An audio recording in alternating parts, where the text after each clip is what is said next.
Stories don't hit us because of what happens. They hit us because of why it happens. Here, we break movies, series, and dramas the way your brain actually experiences them. The psychology, the trauma, the hidden choices nobody talks about. If you love stories that stay with you long after the screen goes dark, you're in the right place.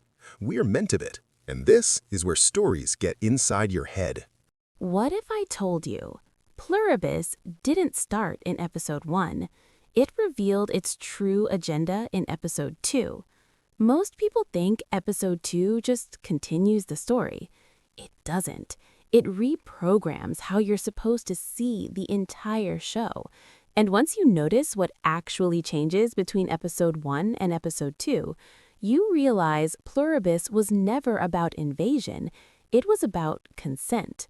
Stay with me, because by the end of this video, episode 1 will feel like a lie, and episode 2 will feel terrifyingly honest. Hey everyone, welcome back to Mentebit, where we take movies, series, and dramas apart, piece by piece, so you can see the story exactly how your brain experiences it.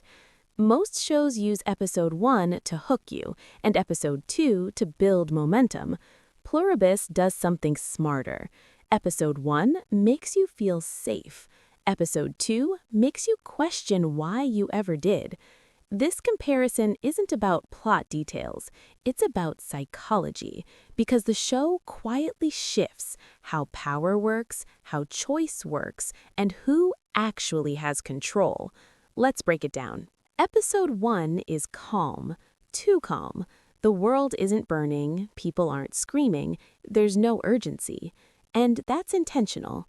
Pluribus introduces the joined as peaceful, helpful, almost comforting. Everyone keeps their personality, their voice, their routines. Nothing is taken from them. At least, that's what it looks like. Psychologically, episode 1 uses a tactic called gradual normalization.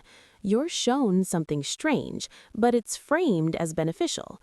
No violence, no force, no visible cost. And Carol exists as the audience surrogate.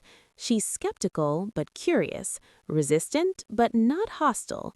The message of episode 1 is simple. You still have a choice. And because humans value autonomy above almost anything else, that message lowers your defenses. Episode 1 isn't asking for permission, it's training you not to say no. Episode 2 feels different immediately. Same world, same people, but the tone shifts. The joined stop explaining themselves. They stop persuading.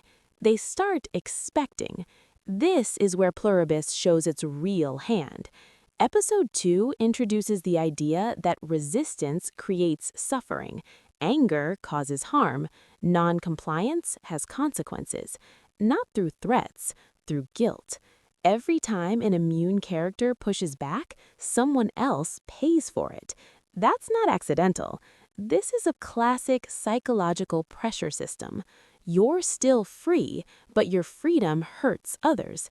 And suddenly, consent becomes emotional blackmail. The choice still exists, but now it's poisoned. Episode 2 reframes joining as moral responsibility, not personal decision. And once that happens, choice stops being real. Let's make the contrast clear. Episode 1, freedom is emphasized. The joined feel optional. Resistance feels safe. Individuality appears preserved. Episode 2, freedom becomes conditional. The joined feel inevitable. Resistance feels dangerous. Individuality starts to blur. Episode 1 asks, wouldn't you want this? Episode 2 asks, how could you refuse? That's the shift. Not invasion, not takeover. Moral coercion.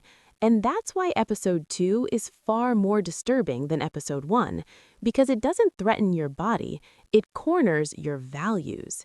Here's what this comparison quietly sets up for the rest of the season. Theory 1. The joined don't need force. They've already won.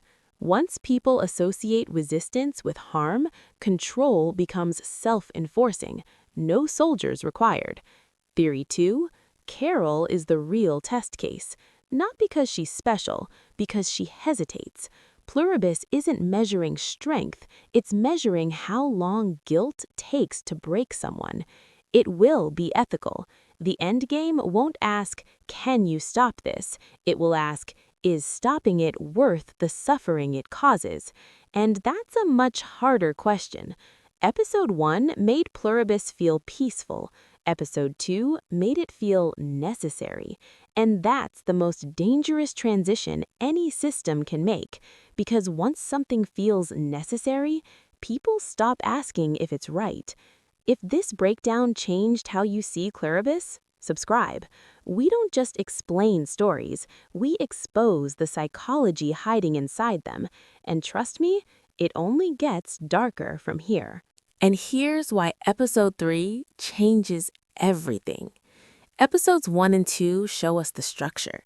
Episode 3 shows us the cost. Because that moment everyone ignores in Episode 2, Episode 3 proves it was never small. And by Episode 4, one character realizes the truth too late. Escaping was never the plan. Becoming part of it was. If you think you understand where this story is going, Episode 3 and 4 will prove you wrong.